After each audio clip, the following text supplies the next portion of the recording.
Hello, good evening everyone. मैं Meenakshi Chaudhary, assistant professor political science. आप सभी का इस यूट्यूब चैनल पे स्वागत है, अभिनंदन है।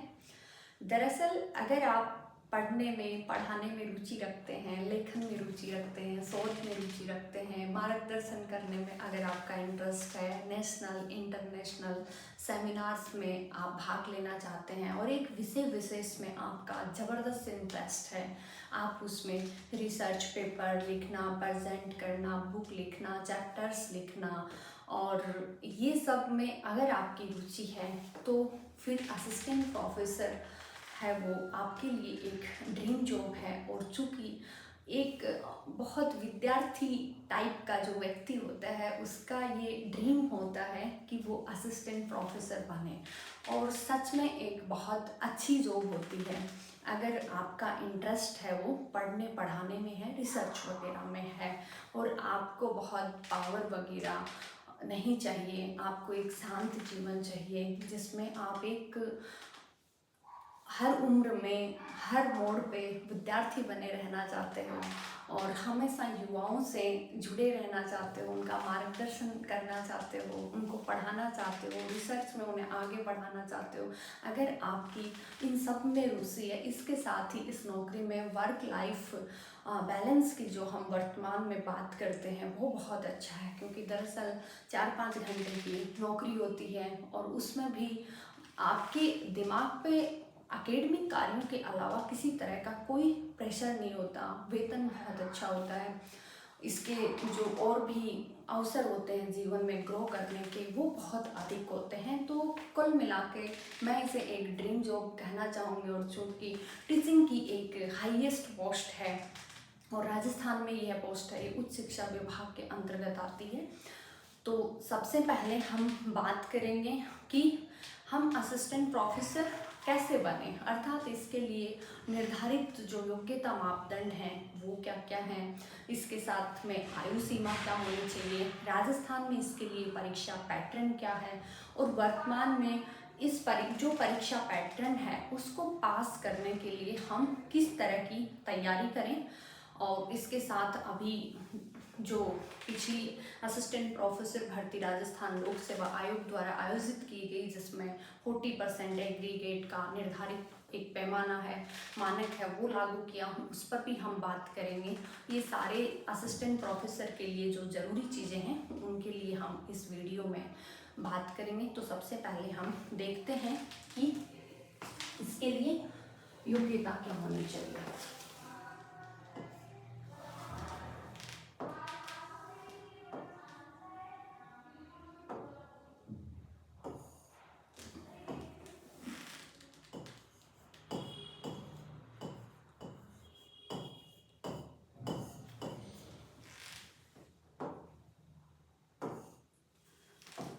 इस पद के लिए जो योग्यता है वो आपके पास नेट होनी चाहिए और आपके पास पीजी होनी चाहिए।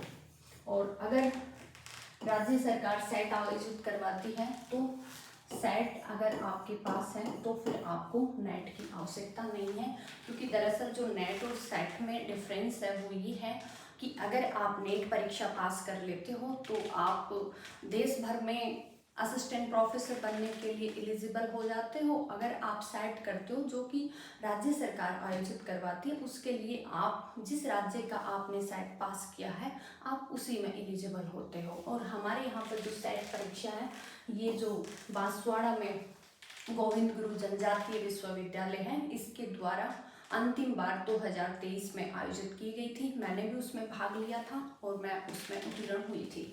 इस नेट परीक्षा है वो एनटीए के द्वारा आयोजित करवाया जाता है, और आपको पता है एनटीए के द्वारा ये एग्जाम है वर्ष में 2 बार आयोजित किया जाता है। नेट और सेट का जो परीक्षा पैटर्न है वो सेम होता है, उसमें कोई भी बदलाव नहीं होता है।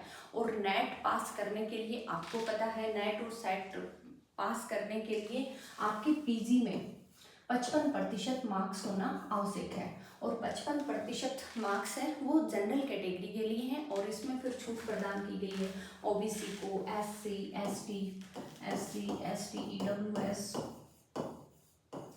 ओबीसी, एमबीसी, जो भी दिव्यांग वगैरह हैं, इनको 5% की छूट दी गई है। अर्थात आरक्षित वर्गों के लिए 50% अंक हो पीजी में, और जो अनारक्षित वर्ग है, जनरल कैटेगरी है, उसके लिए 55% मार्क्स हैं आपके पोस्ट ग्रेजुएशन में होना अनिवार्य है। इसमें एग्रीगेट होता है, ऐसा नहीं है कि आपके इसमें 54.50 हैं तो आप, ऐसा कुछ भी नहीं है। एक्यूरेट आपके 55% अनिवार्य है, और अगर आप कैटेगरी से बिलोंग करते हैं तो आपके 50% मार्क्स है। ठीक है, तो और इसमें भी सेम ऐसा ही है कि आपके पीजी में 55% हो और कैटेगरियों को फिर वही 5% के हिसाब से छूट दी गई है।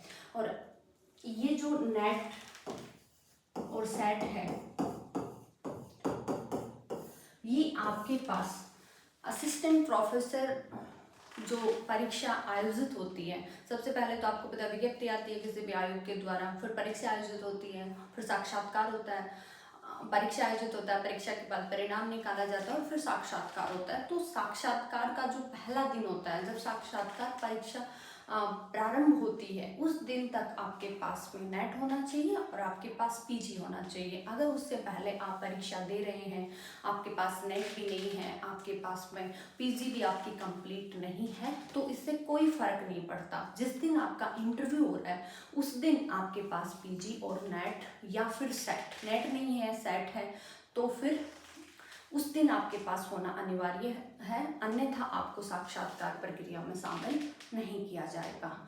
तो जो विद्यार्थी ऐसा सोच रहे हैं कि जैसे भर्ती आ जाए, और जो पीजी जिनकी रनिंग में है, नेट भी उत्तीर्ण नहीं हुआ है, तो वो बिल्कुल भी चिंता न करें, वो आगे कर लें। क्योंकि अगर आप असिस्टेंट प्रोफेसर परीक्षा की तैयारी कर रहे हो तो नेट सेट तो आपकी वैसे निकल जाती है, उनके साथ साथ तैयारी करते निकल जाती है। आपको इनकी अलग से तैयारी करने की कोई आवश्यकता नहीं करनी होती। कई बार विद्यार्थी क्या करते हैं कि हमें नेट की तैयारी करनी है, तो मैं आपको ये बता दूं, नेट की कोई सेपरेट तैयारी मुझे लगता है नहीं करनी चाहिए।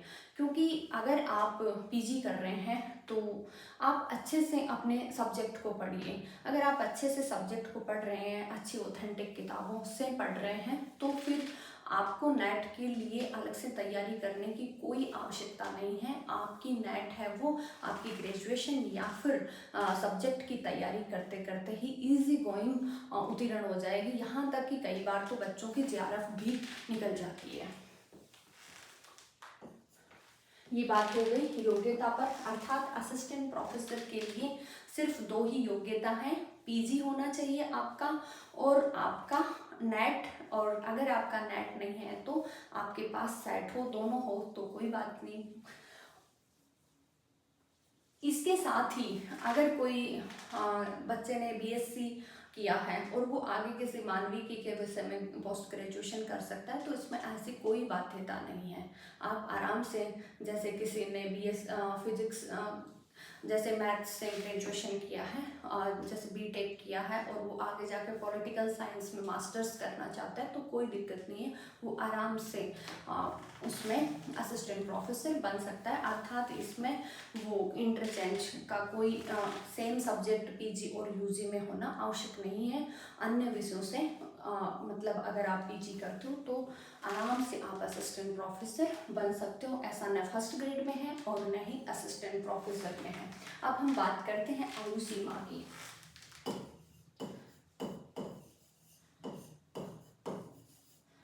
आयु सीमा की अगर हम बात करें तो ये विज्ञप्ति में आता है, उसमें आमतौर पे आयु होती है वो 21 वर्ष से 40 वर्ष। फिर इसमें भी कैटेगरी वाइज छूट मिलती है। जैसे विज्ञप्ति में लिखा हुआ था, जैसे 2026 में अगर विज्ञप्ति आती है, अगस्त में जैसे विज्ञप्ति आती है, तो विज्ञप्ति में लिखा हुआ आएगा कि 1/1/2026 को आपकी आयु सीमा है वो 21 वर्ष पूर्ण होनी चाहिए, या फिर अन्य कोई तिथि भी हो सकती है। ये मैंने उदाहरण के लिए बताया। तो आमतौर पर जो जनरल कैटेगरी है उसके लिए आयु सीमा वो 21 वर्ष से 40 वर्ष होता है। फिर इसमें भी छूट मिली होती है, जैसे SC ST OBC इनको 5 वर्ष की, अगर इसी कैटेगरी में महिला वगैरह हैं तो फिर उनको 10 वर्ष की छूट होती है। इसके अलावा जो बहनें, विधवा और की श्रेणी में आती हैं उनकी कोई उम्र सीमा नहीं होती है, अर्थात 60 ईयर्स तक वो एग्ज़ाम दे सकते हैं। जो दिव्यांग श्रेणी है उनमें भी अलग अलग आयु सीमा अलग अलग कैटेगरी के आधार पर आयु सीमा में छूट दी गई है। जैसे जनरल के लिए 10 वर्ष की छूट है, OBC, EWS, MBC वगैरह में आते हैं तो 13 वर्ष की छूट है, और जो अनुसूचित जाति जनजाति में आते हैं उनके लिए 15 वर्षों की छूट प्रदान की गई है। तो ये तो विज्ञप्ति में सारा लिखा हुआ आता है। जब विज्ञप्ति आए तो आप उसको ध्यान से पढ़ के और फिर उस अकॉर्डिंग कर सकते हैं। तीसरा हम बात करते हैं परीक्षा पैटर्न पे, और परीक्षा पैटर्न पे बात करें तो हम RPSC, क्योंकि राजस्थान में ये परीक्षा है, ये राजस्थान लोक सेवा आयोग द्वारा आयोजित करवाई जाती है। अभी वर्तमान में जो राजशेष कॉलेजों के लिए जो भर्ती है वो दरअसल अधीनस्थ बोर्ड के द्वारा आयोजित की जाएगी, क्योंकि वित्त विभाग ने उसके पास में अभ्यर्थना भेज दी है। चूँकि राजशेष कॉलेजें हैं वो सरकारी कॉलेज नहीं होती हैं, और वहाँ पर अभी जो सरकार भर्ती करने जा रही है वो 5 वर्षों के लिए करेगी, जो कि अस्थायी होती है। तो इसका तात्पर्य ये नहीं है कि राजस्थान में परमानेंट जो कॉलेज हैं उनके लिए असिस्टेंट प्रोफेसर की भर्ती नहीं आएगी। भर्ती एक प्रक्रिया है जो मुझे लगता है कम या ज़्यादा संख्या में हमेशा ही आती रहेगी, क्योंकि कई बार क्या है, अब ये सरकार के निर्णय ठीक है बेरोजगारों के, या फिर हम कहें कि ठीक तो किसी को नहीं लगते कि एक ही योग्यता हो, परीक्षा भी पास कर ली हो, फिर उनको 5 वर्ष के लिए ही क्यों लिया जाए, और फिर उनको उनकी एक अलग कैटेगरी बना दी जाए, 28,000 रुपये उनका वेतन भी फिक्स कर दिया जाए, और 5 वर्ष के बाद हो सकता है उनको वहाँ से निकाल दिया जाए। तो मुझे लगता है कि ये एक किसी की मजबूरी का फ़ायदा उठाया जाता है, जो कि राज्य सरकार का ठीक फैसला तो नहीं है। हालांकि जो कॉलेज के लिए जो बने हुए संगठन है वो इनका विरोध भी कर रहे हैं। एक दिन कॉलेज में हमने भी काली पट्टी बांध के इस राज्य सरकार के निर्णय का विरोध किया था, पर फिर भी आपको निराश नहीं होना है। आपको भर्ती है वो देखने को मिलती ही रहेगी, ऐसा नहीं है। भर्ती एक प्रक्रिया है, आती रहेगी। हाँ ठीक है, संख्या कम हो सकती है, क्योंकि अगर इनमें संविदा पे भर्ती कर ली जाती है तो फिर पद तो कम हो जाएंगे, ये तो है, लेकिन फिर भी परमानेंट भर्ती तो आएगी। तो इसलिए आप भरोसा रखें। हो सकता है सरकार अपना निर्णय, अगर व्यापक विरोध होता हो, विरोध की इंटेंसिटी अधिक हो, तो ये अपना निर्णय वापस ले लें। वो देखने वाली बात होगी कि भविष्य में क्या होता है क्या नहीं। पर आप इसके लिए अश्योर रहें कि परमानेंट कॉलेज के लिए भी भर्ती है वो राज्य सरकार समय समय पर आउट करती रहेगी। तो और जो परमानेंट कॉलेजों के लिए भर्ती करने वाली राजस्थान में संस्था है वो राजस्थान लोक सेवा आयोग है, और जिसमें इस परीक्षा के 2 चरण होते हैं। एक तो लिखित परीक्षा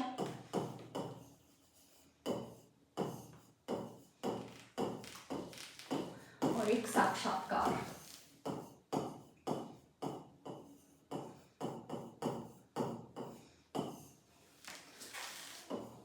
लिखित परीक्षा में 3 पेपर होते हैं, पेपर प्रथम, पेपर सेकंड और पेपर थर्ड।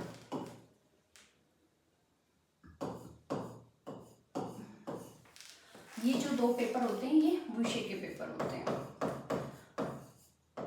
और 75-75 अंकों के होते हैं दोनों। यहाँ से 150 क्वेश्चन पूछे जाते हैं, अर्थात 300 प्रश्न विषय के आते हैं, और कुल मिला के ये 150 अंक और 300 क्वेश्चन, अर्थात प्रत्येक जो प्रश्न है वो आधे अंक का है। और फिर आता है एक तीसरा पेपर होता है वो राजस्थान के सामान्य अध्ययन।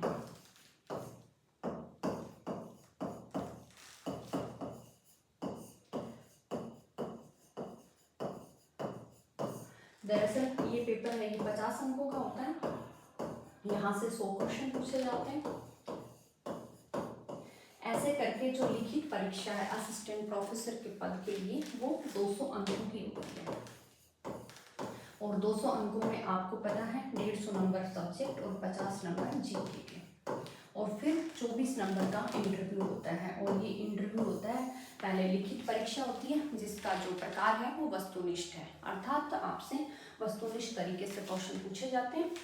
मुझे पता है कि ये सारी चीज़ें उन बच्चों को पता है, जो उन अभ्यर्थियों को, बच्चों को या मेरे बहन भाइयों को पता है जो कि अभी फर्स्ट ग्रेड की, सेकंड ग्रेड की या फिर असिस्टेंट प्रोफेसर का 1-2 अटैम्प्ट दे चुके हैं, या फिर जिन्होंने नेट वगैरह, जेआरएफ वगैरह बहुत अच्छे से क्वालिफाई कर लिया है। लेकिन दरअसल हम जब कॉलेज में जाते हैं तो वहाँ पर बच्चे हमसे ऐसे क्वेश्चन पूछते रहते हैं कि मैम नेट कैसे होगा, असिस्टेंट प्रोफेसर आप बन गए, हमें भी बताओ कैसे बनना है, कैसे सब्जेक्ट पढ़ना है, कैसे विषय चयन करना है। तो उन बच्चों के दरअसल ये क्वेश्चन होते हैं। तो कभी अगर इन फ्यूचर वो भी ऐसे वीडियो वगैरह देखें तो उनको ये संपूर्ण जानकारी मिल जाए, तो आप ऐसा नहीं सोचना कि है ना, मतलब हमें क्या ज़्यादा ओवर कॉन्फिडेंस, ऐसा कुछ भी नहीं है। तो कुल मिला के परीक्षा है वो 224 अंकों की होती है, अर्थात जो मेरिट बनती है वो 224 में से बनती है, और साक्षात्कार वो अंत में होता है। अब जो राजस्थान का सामान्य अध्ययन है, ये वाला पेपर है, ये 50 अंकों का होता है। और आपको पता है first grade, second grade, third grade, यहाँ पे जो विषय हैं वो बहुत ज़्यादा होते हैं। जैसे फर्स्ट ग्रेड का जो फर्स्ट पेपर है, वहाँ पे 10-11 जो सब्जेक्ट हैं छोटे मोटे, वो तो फर्स्ट पेपर में ही हैं। और फिर सब्जेक्ट है उधर आईसीटी का पोर्शन है, हिंदी है, अंग्रेजी है, विज्ञान है, गणित है, रीजनिंग वगैरह है। ऐसे करके उसका जो दायरा है वो बड़ा व्यापक बना दिया गया है। और यहाँ पर आपको पता है कि 150 नंबर का तो आपका सब्जेक्ट ही है, और 50 नंबर है वो राजस्थान का सामान्य अध्ययन है। और राजस्थान का सामान्य अध्ययन भी है, उसके दरअसल 5 सेगमेंट हैं। कोई मैथ नहीं है, कोई साइंस नहीं है, रीजनिंग नहीं है, आईसीटी वगैरह नहीं है, साइकोलॉजी नहीं है, स्कूल मैनेजमेंट जैसा कुछ नहीं है, और न हिंदी पूछी जाएगी, न इंग्लिश पूछी जाएगी। सिर्फ राजस्थान का इतिहास, कला, संस्कृति, और राजस्थान की राज्य व्यवस्था, और राजस्थान की अर्थव्यवस्था, और राजस्थान की ही समसामयिकी से 20 प्रश्न पूछे जाते हैं, और राजस्थान का भूगोल। ऐसे करके आपसे यहाँ इंडिया का कुछ भी नहीं पूछा जाएगा, न इंटरनेशनल लेवल का कोई प्रश्न आपको थर्ड पेपर में देखने को मिलेगा। ये केवल राजस्थान के 5 जो सेगमेंट हैं वहाँ से क्वेश्चन पूछे जाएंगे। और ये पेपर बहुत इम्पोर्टेंट होता है, क्योंकि जो पहले परीक्षा लगती है वो इस राजस्थान के सामान्य अध्ययन वाले पेपर की लगती है। और दरअसल इसका जो सिलेबस होता है वो सारे विषयों के लिए सेम होता है। तो अगर आप इस पेपर में बहुत अच्छा परफॉर्मेंस करते हो तो एक तो आपकी सब्जेक्ट पे निर्भरता कम हो जाती है, क्योंकि सब्जेक्ट आमतौर पे सब्जेक्ट में बहुत लीड नहीं मिलती, क्योंकि सब्जेक्ट सभी की रुचि का होता है और उसमें सभी बहुत अच्छा प्रदर्शन करते हैं। जो वेरिएशन आता है वो सामान्य अध्ययन वाले पेपर में आता है। और एक इस पेपर में आप बहुत अच्छे अंक अगर लेकर आ जाते हैं तो फिर इंटरव्यू पे भी आपकी डिपेंडेंसी कम हो जाती है, क्योंकि और दरअसल जो बहुत स्मार्ट तरीके से और रणनीति से आप कहते हो जिसको स्मार्ट तरीका, वो लोग इस पेपर में बहुत अच्छा परफॉर्मेंस करते हैं। फिर इधर अगर सब्जेक्ट में एवरेज मार्क्स आ जाते हैं जो अन्य सभी के आते हैं, और फिर उनकी इंटरव्यू पे एक तो डिपेंडेंसी कम हो जाती है, क्योंकि इंटरव्यू कई बार ऐसा होता है कि बिगड़ जाता है, अर्थात उस पर हम बहुत अश्योर नहीं हो सकते कि हमें इतने मार्क्स मिल जाएंगे। तो मतलब थोड़ा सा मैं कहूँ कि थोड़ा सा अनिश्चितताओं का खेल होता है। और जब तक रिजल्ट नहीं आता, अगर हम इंटरव्यू पे डिपेंड होते हैं तो बहुत हमें डर लगता रहता है। तो इसीलिए आप असिस्टेंट प्रोफेसर है वो राजस्थान में केवल लिखित परीक्षा के माध्यम से बन सकते हैं। बहुत सारे ऐसे अभ्यर्थी हैं जिन्होंने ये जो 3 पेपर हैं इनमें बहुत अच्छा स्कोर प्राप्त किया, और इंटरव्यू पर उनकी कोई मतलब मेरिट से अधिक अंक उनके इसमें ही होते हैं, लिखित परीक्षा में ही होते हैं। इंटरव्यू तो बस वो ठीक है देने जाते हैं, जो नंबर इंटरव्यू में उनको प्राप्त होते हैं वो तो उनके पास होते हैं। अब हम बात करते हैं 40% के नियम की, जो पिछली भर्ती में राजस्थान लोक सेवा आयोग ने नियमों में संशोधित करते हुए लागू किया। तो उसमें ये है कि जो 3 पेपर हैं, पेपर फर्स्ट, सेकंड और थर्ड, उसमें अलग अलग आपकी 36 और 36% मार्क्स होने चाहिए, और एग्रीगेट तीनों पेपर में आपके 40% मार्क्स आने चाहिए। अगर आपके एग्रीगेट 40% नहीं आते हैं तो आप भर्ती परीक्षा के दायरे से बाहर हो जाएंगे। अगर आपके 2 पेपर में 36 आ गए और इधर चाहे कितने ही अच्छे मार्क्स हो, इस पेपर में अगर आपके कम रह गए तो भी आप भर्ती परीक्षा से बाहर हो जाएंगे। कुल मिला के प्रत्येक पेपर में जो 3 पेपर हैं, इसमें अलग अलग 36% आपको अनिवार्य रूप से प्राप्त होने चाहिए और कुल मिला के तीनों पेपर में 40% भी होने चाहिए। तो ये है। इसमें भी कैटेगरी को छूट है, जैसे SC ST वगैरह को छूट है, OBC वगैरह को इनको कोई छूट नहीं है। तो ये हुई असिस्टेंट प्रोफेसर बनने की प्रक्रिया। अगर मुझे लगता है कुछ बच्चों को या कुछ जो अभ्यर्थी हैं असिस्टेंट प्रोफेसर बनना चाहते हैं, उनको इस वीडियो से मदद प्राप्त होगी। और अगर आपको मुझसे और कोई मदद चाहिए या मेरी कोई हेल्प चाहिए जो मैं करने में आपको सामर्थ्यवान लगती हूँ, तो आप कमेंट सेक्शन में कमेंट लिख सकते हैं। इसके अलावा मेरा एक टेलीग्राम चैनल भी है, वो आप ज्वाइन कर सकते हैं। और इसके साथ साथ में इसमें ये है कि मैं एक चीज़ और कहना चाहूँगी, वो ये है कि आप अपने आप पे भरोसा करें, अपने सपनों को थोड़ा सा है ना बड़ा देखना प्रारंभ करें और अपने आप पे भरोसा करते हुए अच्छी मेहनत करें, दृढ़ संकल्पित रहिए, लगन के साथ तैयारी करें, ताकि आप देखेंगे कि जीवन में चमत्कार होते रहते हैं और जो आप सोचते हैं वो आप बन जाते हैं। और ये सब मैंने होते हुए देखा है, इसलिए मैं इन चीज़ों का दावा कर सकती हूँ। हाँ, इसके साथ क्योंकि इस भर्ती की प्रोसेस लंबी होती है, पद थोड़े कम आते हैं और कई बार है वो गैप आ जाता है भर्ती में। हालांकि ये जो अभी 4-5 वर्ष निकले हैं, इनमें तो भर्ती है वो बैक टू बैक भर्ती आ रही है। 3 भर्तियाँ 2020 के पश्चात राजस्थान लोक सेवा आयोग ने आउट कर दी हैं, लेकिन फिर भी कई बार ऐसा होता है। तो आप धैर्य रखें, इसके साथ आप एक प्लान बी है उसको अपने जीवन में रख सकते हैं, क्योंकि इसमें कोई बुराई नहीं है। अगर आप दूसरी जगह सेटल हो गए और आपका असिस्टेंट प्रोफेसर बनने का सपना है, तो आप एक नौकरी के साथ में इसकी तैयारी जारी रख सकते हैं और जब भर्ती आए तब आप पूर्ण रूप से इसमें लग कर और अपने लक्ष्य को, अपने सपने को साकार कर सकते हैं। अब इसमें आगे जो 3rd पेपर के लिए हम कौन सी बुक पढ़ें, हमारी क्या रणनीति हो, इस पे मैं और इसके साथ मेरा जो सब्जेक्ट राजनीति विज्ञान है उसके जो तीनों पेपर हैं उसमें आगामी वीडियो पे मैं बात कर लूँगी कि कैसे हमें तैयारी करनी चाहिए, कौन सी ऑथेंटिक बुक पढ़नी चाहिए, साइट वगैरह का क्या है, PYQs वगैरह, इन सब पे हम डिटेल से आगे की वीडियो में बात करेंगे। धन्यवाद। आप अच्छे से पढ़ते रहिए, खुश रहिए, बाय।